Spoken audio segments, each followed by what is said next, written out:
Nelson Pass, Zach Murbach, James Bongiorno, Siegfried Linkwitz, Joe Meek. Those 5 people, among a few others, all have one thing in common. Each of them started out as a DIY experimental hobbyist in audio. Each of them continued down that path to make a lasting name for themselves in their chosen area of interest, which might have been amplifier design, speaker design, headphone design, even microphone and radio design. And there might be a new name joining that list soon. That name is Jeffrey Yin. It's not for me to decide though if Jeffrey's name belongs in that list. That's up to the community and history. For now, all I can say is that the trajectory appears to be right. At least it seemed to be when I reviewed Jeff's headphone made in collaboration with Apos. That was the Horizon Closed Carbon. I love the Closed Carbon and think it's one of the 4 best closed back headphones on the market. Not coincidentally, Zach Murbach from ZMF Headphones is responsible for one of the other headphones in that list of what I think of as the 4 best closed back headphones. And part of what separates Jeff from some of his contemporaries is that he's got a unique ear for the tuning of his headphones. He tuned the Horizon Closed Carbons to sound generally pretty neutral across all frequencies. He didn't apply some of the deliberate colorations that other brands sometimes do. On the other hand, he also didn't stick to a completely neutral tuning. The Horizon Closed Carbon had, to my ears, just a little dash of coloration, but only a little dash. Just enough that they don't sound boring, but not too much so they never sound wrong on any track or any source chain. It was a bit like a chef choosing to let the ingredients be the hero of a dish with just a little tiny bit of seasoning, rather than overpowering it with sauces and flavours of their own devising. Needless to say, after trying the Horizon Closed Carbon, I was really keen to try their open sibling, the Horizon Opens. Jeff was kind enough to send me a pair for review, but he has no influence over the content of this video. The Horizon Opens cost $999 US, which is $100 cheaper than the Closed Carbons. Beyond the price though, these two share many similarities. They use the same rectangular cup design, some love it, some don't love it, and they have the same headband design, which is practical, sturdy, and comfortable. They also use the same excellent magnetic pad mounting system, and it is fair to say that the SJY Audio headphones don't have quite the polish of some of the products coming out of the much larger brand factories. They look and feel fairly basic, but they are sturdy and they are comfortable, which is what I tend to care about more. If you want more polish and finesse, you probably need to look at larger brands like FiiO, Fozzy Audio, Meze Audio, and the like. But if you just care about whether they're well put together and comfortable, let's continue, and let's see if the Horizon Opens sound as good as the competition. Or better. The Horizons, and I'm always referring to the open version when I say that from now on, are a 15 ohm headphone, so they're quite low in impedance. They also have fairly low impedance of 88 decibels per milliwatt.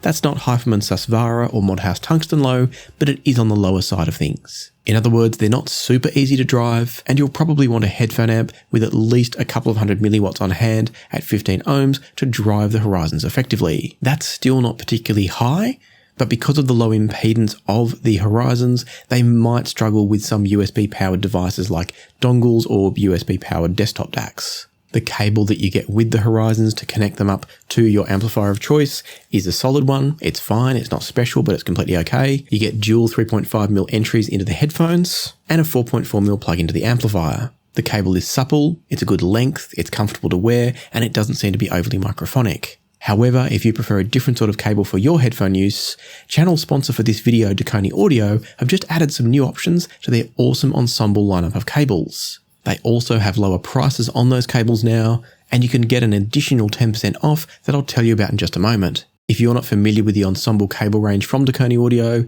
the idea is that you buy one end, which is the amplifier end, that's the long part of the cable. You buy one of those to suit the headphone amp that you have. You can then buy just a short piece that is the section that comes after the split of the cable for each of the headphones you want to connect to. So the idea is that you minimize and reduce your cable clutter by having one long end that connects to the headphone amp, and then you leave these little split pieces connected permanently to each of your headphones. It's a great way to both minimize and simplify the cables in your life, but also in the long run it's going to end up cheaper. Rather than buying a full cable for every single headphone you own, once you've got the initial amplifier cable, you just need to buy the little splitters. In the past, Saucony Audio had a fairly basic copper cable and a silver-plated copper cable, but they've just recently added a high-quality PCU HD copper cable. That's going to be great for you if you're anything like me and you want a nice, pure copper cable, but you still want maximum performance out of that cable. You're not going to get that enhanced sense of brightness and clarity that silver-plated copper can bring, but you'll still get all of the detail and resolution that you might be after.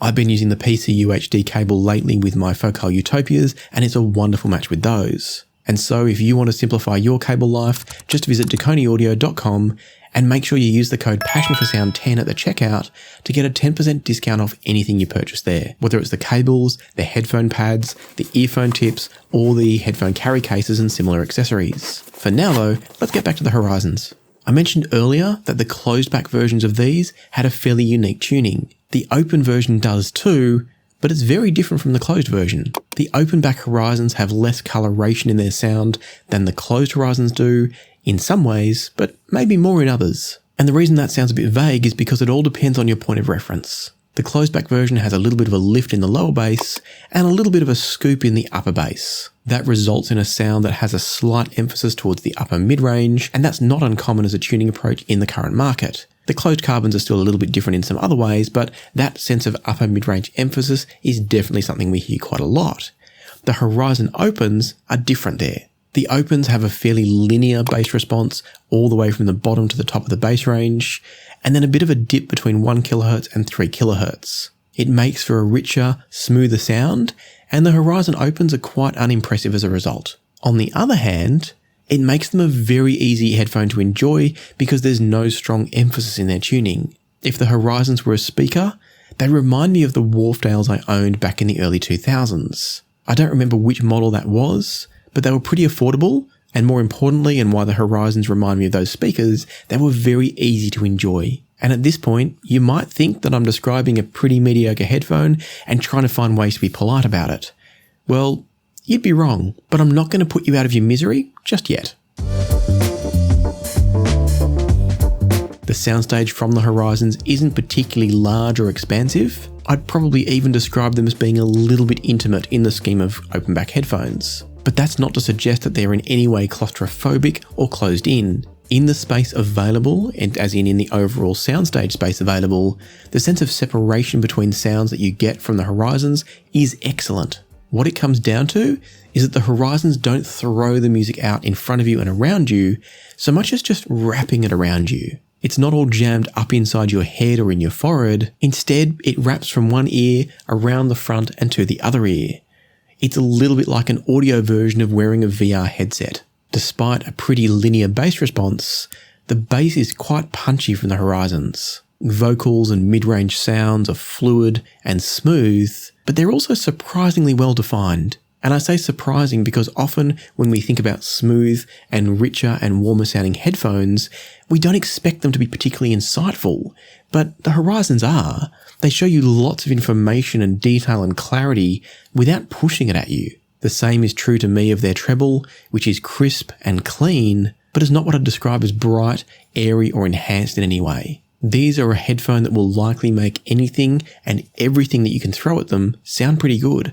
That's a very rare skill. It's also something that not everybody wants in a headphone. For example, I discussed in my recent review of the FiiO FT7s that the Horizons don't sound as open as the FT7s do. But I also mentioned that the Horizons provide more sense of bass feel than the FT7s do, and I prefer that. They do trade off some of the sense of clarity that you get from the FT7s when you move to the fuller, richer tuning of the Horizons, but I like both headphones for quite different reasons. And I think over the long run, the Horizons could be the more enjoyable headphone and the one you keep reaching for because of their lack of fatigue. In some ways, it's a little bit like comparing the FiiO Utopias with the Meze Elites, only at a very different performance level. Both headphones are excellent, but one is more about detail, resolution and clarity, while the other for me tends to be more about relaxed musical enjoyment. And that comes back to what I said earlier about the Horizons. These are a very unimpressive headphone. Most people who've heard a lot of other headphones around similar pricing to the Horizons will likely find them underwhelming on first listen. If I listened to the FT7s, I could hear more details and textures, more resolution. The FiiO headphones might be showing me more details and textures in the sound, potentially because they're technically more capable, or maybe because of the tuning, I'm not sure. On the other hand, the Horizons had me hearing more of the music, and that is definitely because of their tuning. The Meze 109 Pros cost a little bit less than the Horizons do, and the Mezes are vastly better made, but you could say that about the Mezes in comparison to probably any other headphone on the market. They also sound quite different from the Horizons. The 109s create more breadth and texture in vocals, and they also create a hint of sibilance for me on a track like Untitled by Frazey Ford, and for some other people, they create more than a hint of sibilance, they're quite uncomfortable. At the other end of the frequency response, the 109s also produce significantly more bass than the Horizons, and by comparison, the Horizons are clearly a thicker sound through the mid-range. But they're also a sound that's never going to bite you like the 109s can on the wrong track or the wrong source chain. You do lose a little bit of sense of detail and texture from the Horizons because they're not boosting the treble in the same way. But it was at about this point in my review process that I had a major revelation and realization about the SJY Audio Horizons. The Horizons had snuck up on me. The more I listened to them, the more I enjoyed them. As I said before, these are an unimpressive headphone. Over time though, they're incredibly endearing. It's not love at first listen, and it's not infatuation, but these could be the love of your life. And at this point, I decided to try something completely different. On a track like Gangster Tripping, the 109s were way more fatiguing and had me reaching for the volume control to reduce the pain. At the same time, the enhanced bass from the 109s meant that they sounded a little bit loose on a track like this, because the bass was overdone, not because they are actually a loose sounding bass from the 109s, it was just too much of it. I normally love the 109s and regularly recommend them, but I just found a kryptonite track for them here. The Horizons though, they handled this curveball way better. The Horizons will probably sound great on any track and from any source chain you can think of. The 109s are great from a nice source chain, a well-behaved source chain, and on a well-recorded track. But I find that you do need to tailor your source chain a little bit to get the most out of the 109s. With the Horizons, as I said, you don't need to do that. And that got me thinking about another headphone, or even a series of headphones, that you don't tend to have to tailor your source chain around. They generally sound good from pretty much everything. Better from some perhaps, but always pretty good. The Sennheiser HD660S2 is significantly cheaper than the Horizons, but they have that signature HD6 series tuning that's fairly smooth, very easy to enjoy, and generally often unremarkable. Comparing the Horizons and the 660S2 made me realise why the 660s had sprung to mind. The bass from the Horizons feels weightier than the HD660S2, and looking at the measurements of the two headphones, they're only slightly different in the bass, but the feel of the bass is significantly greater from the Horizons. My guess is that this is going to come down to the behaviours of the driver and the way it moves the air that we then feel and perceive through our eardrums and our hearing system. Keeping in mind that a measurement is one frequency at a time, whereas what you're hearing in music is a complex bass signal, and I think for some reason the Horizons are delivering that signal when it's complex like that in a slightly different way. Higher up in the range, the 660S2 sounds just a little bit drier than the Horizons, but it's only just a little bit. I also found that the Horizons push the sound further away from you as a listener, whereas the 660S2 is a bit more intimate by comparison. And so going back to what I said before as to why the Horizons had made me think of the 660S2, the Horizons are like the perfect upgrade step from the HD6 series. They perform differently because we're talking about a planar magnetic in the Horizons versus dynamic drivers in all of the Sennheiser HD6 series headphones, but the tunings are actually very similar. To my ears, the bass is better from the SJY Audio Horizon headphones, but I can't stress enough that they're not a bass-forward headphone.